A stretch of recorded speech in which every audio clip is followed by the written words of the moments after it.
For decades, textbooks called the moon a dead, dry rock. But in 2025, something isn't adding up.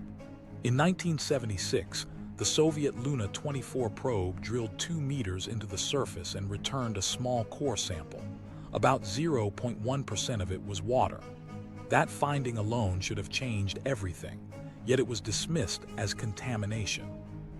Now, with modern instruments and high-resolution scans, we see water recorded where textbook logic said it couldn't persist.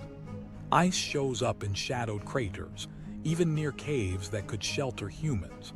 So which is it, missing water or missing tools? To find out, we need to start with the first overlooked clues. The forgotten clues from Apollo and Luna. When people think about the search for lunar water, they often picture modern orbiters or rovers. But the trail actually begins with the last breaths of the Apollo and Luna missions. Long before anyone imagined using ice for rocket fuel or habitats, faint chemical signatures were already hinting that the moon was not as dry as we believed. In 1976, the Soviet probe LUNAR 24 landed, drilled nearly 2 meters into the ground and returned a thin core of soil, just 170 grams, but enough for scientists to measure.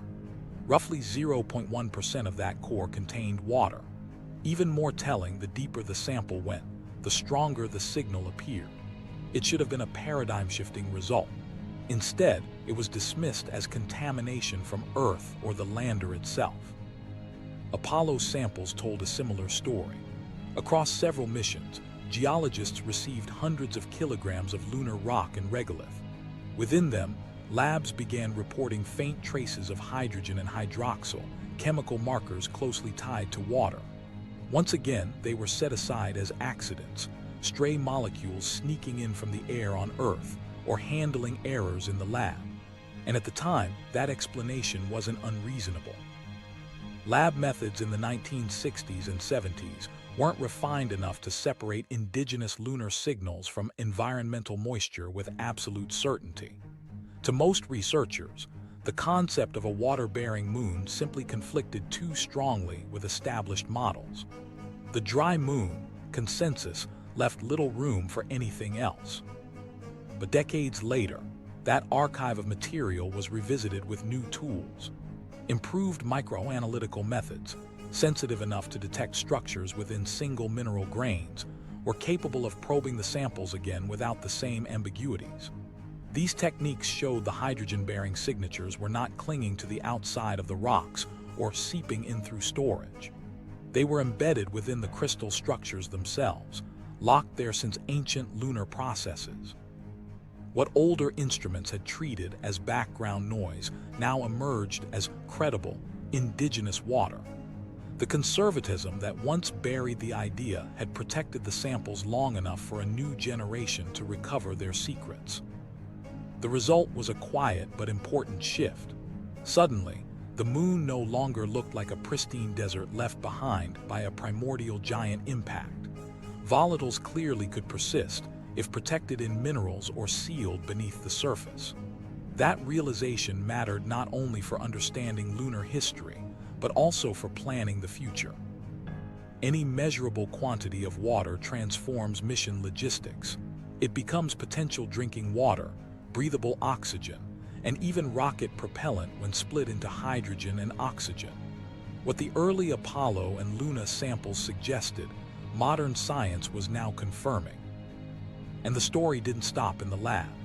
By the late 1990s and early 2000s, orbiters scanning the surface began detecting spectral hints of water molecules across unexpected locations.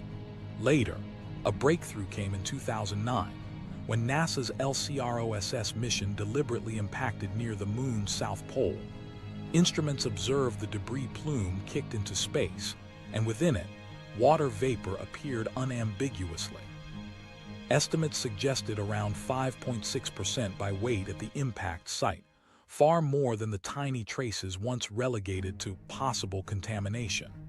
For the first time, in situ proof existed that water wasn't just hiding inside minerals. Under the right conditions, it was literally frozen in the ground.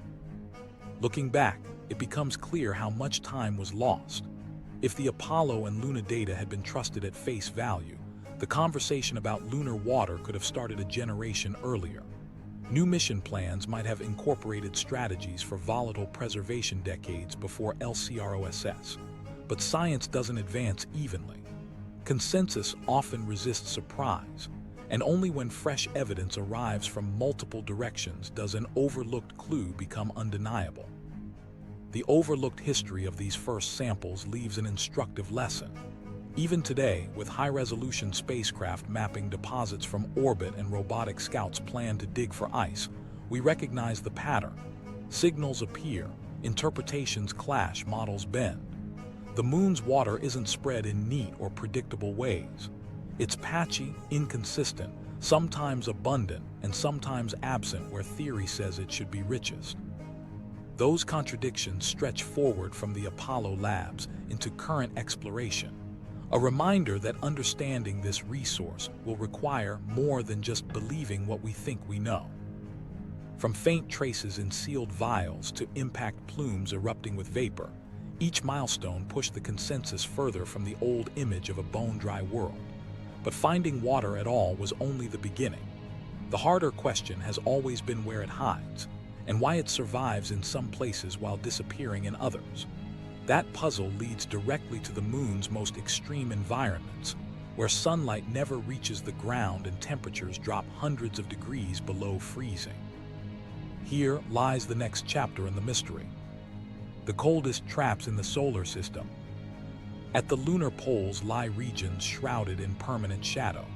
Because the moon tilts only about 1.5 degrees on its axis, sunlight there never rises high enough to touch certain crater floors. These places, sealed off from direct warmth for billions of years, create natural freezers. Temperatures inside some of these permanently shadowed regions, or PSRs, fall below about -170 degrees C, cold enough for water ice to persist over geological timescales if it is present. On paper, it seemed simple. If a crater floor never warms above that threshold, it should trap and preserve water indefinitely. For years, that was the assumption. Models predicted that every shadowed basin would be a clean vault, storing ancient ice in predictable layers. But when spacecraft began scanning those areas more carefully and ground truth from missions became available, the reality did not align. Some craters contained concentrated pockets of frozen material, while others, under nearly identical conditions, revealed nothing. The problem turned out not to be scarcity, but patchiness. Instead of finding steady sheets of ice spread across the polar terrain, instruments showed haphazard clusters of deposits.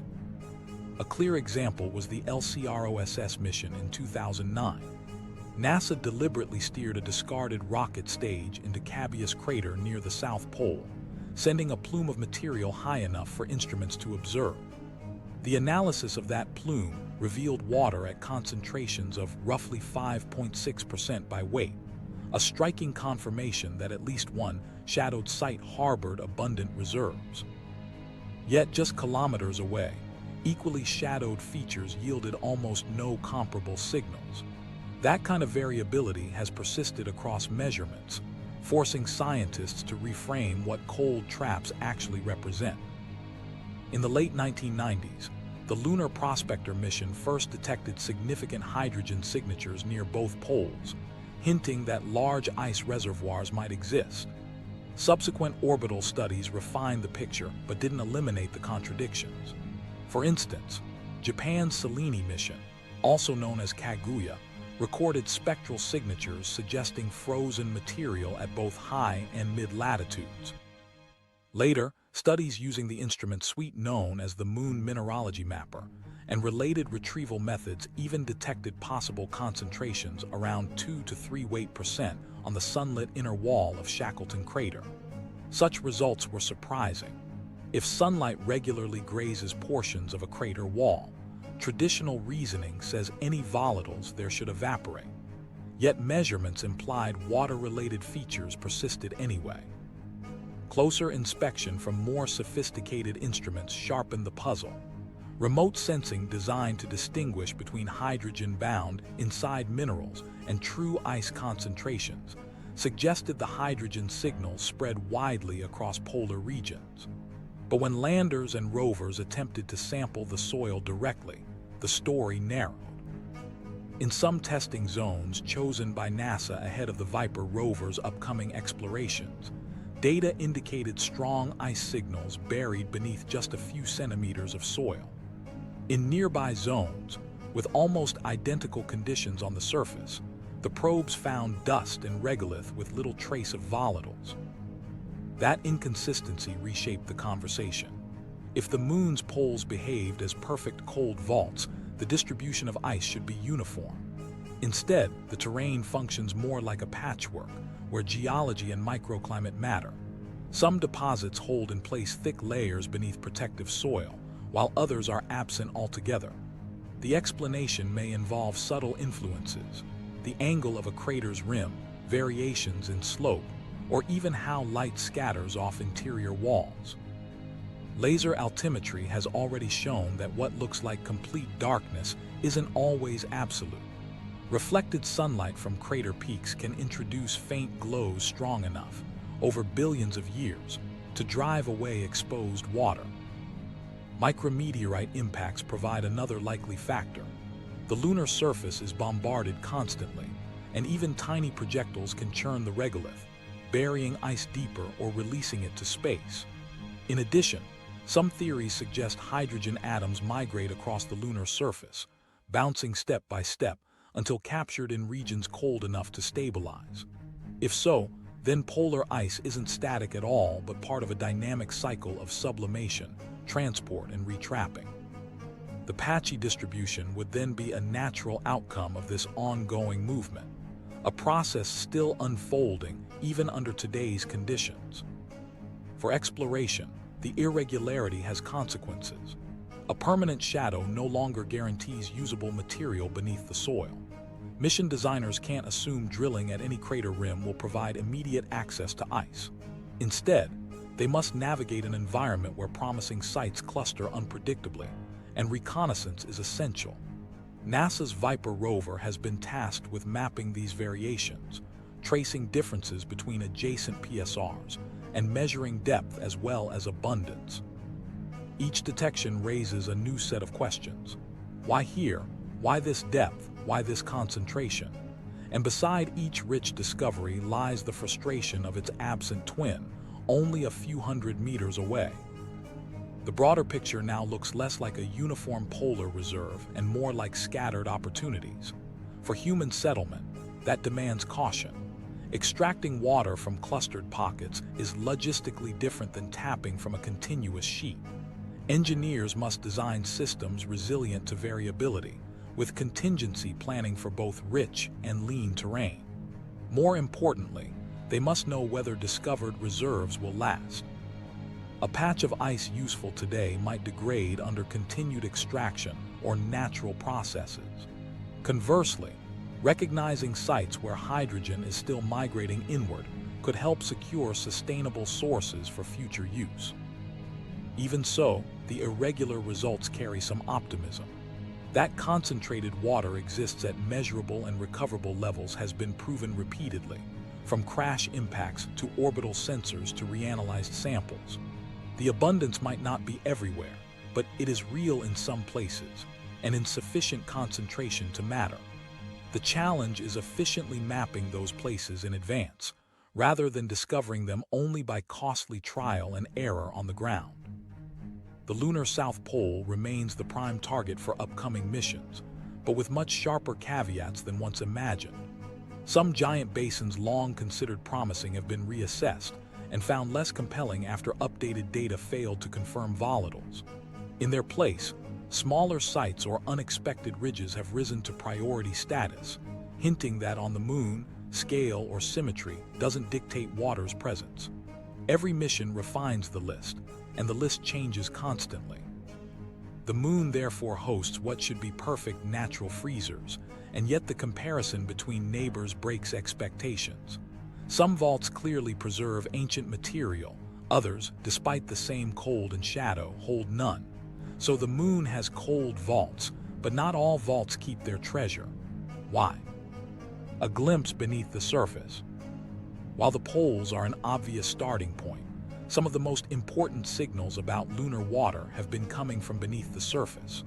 Orbiters had long noticed irregular hydration signatures outside of shadowed craters, especially across the equatorial regions. Sometimes the signals faded with the rising sun. Other times, they returned as temperatures fell at night. This made many researchers skeptical, assuming the data represented nothing more than a thin, unstable film coating the dust. But that picture began to change as new instruments probed deeper into the moon's crust, using radar to search for hidden structures and to explain where these erratic traces might come from. What the radar revealed was not just small deposits of ice clinging to grains, but entire cavities hidden underfoot. Among the most striking targets were suspected lava tubes, hollow tunnels left behind by ancient eruptions. Their existence had been proposed for decades, largely inferred from surface pits that looked like collapsed skylights. But recent radar mapping has moved them firmly from speculation into confirmed reality. In 2024, a study published in Nature Astronomy reanalyzed radar data from NASA's Lunar Reconnaissance Orbiter.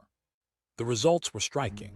One pit in Mare Tranquillitatis connects to a cavern-like lava tube, an entrance roughly 45 meters across leading to a passage extending 30 to 80 meters long, with walls that may continue 130 to 175 meters below the surface.